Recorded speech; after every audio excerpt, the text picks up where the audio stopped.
Hi, I'm Captain Grant Coppin with Texas Fishing Tips, and this is your weekly fishing report.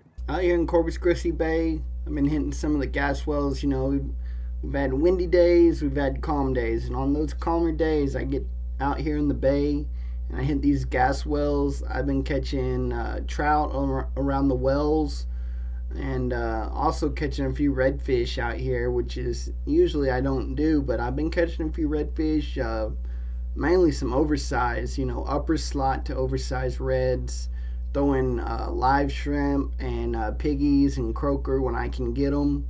Of course, I'm not buying a whole lot of croaker or piggies, but I am getting a few just in case, and getting mainly live shrimp, because after I'm done with the live shrimp, I'll run right over here and work the T-heads a little bit and catch some mangrove snapper, and they're going to be hanging around until we get a few more cold fronts. So right around the rocks, throw your live shrimp around the breaks in the breakwater all through here, and you'll catch some real nice mangroves with a few redfish mixed in.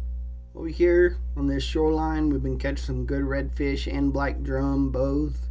With those tides up, your fish are right up tight to the shoreline. Working this edge is a good spot to wade fish along here.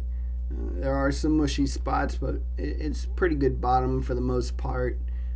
Just don't get too far off the shoreline because it gets mucky. But if you do get right up on the shore in about knee-deep water, gold spoon's been working really well. Soft plastics, paddle tails, top waters on those calmer days.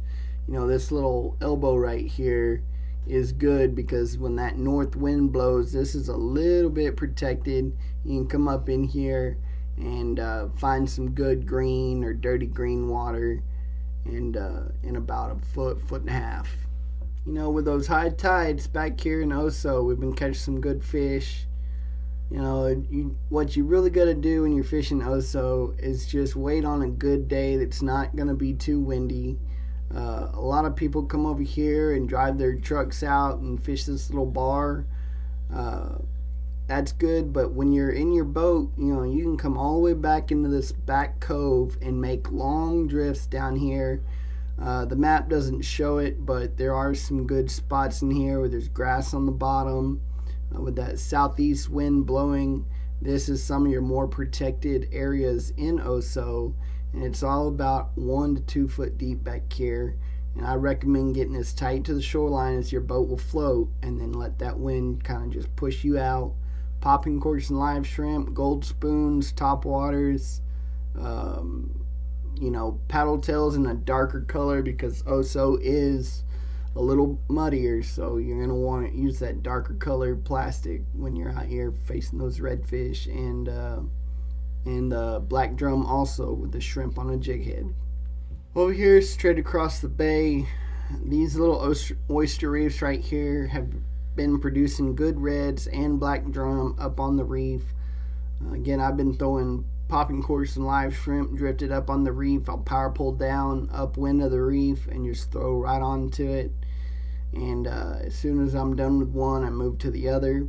If you follow right back here behind the apartments, there's been some good fish on this shoreline here.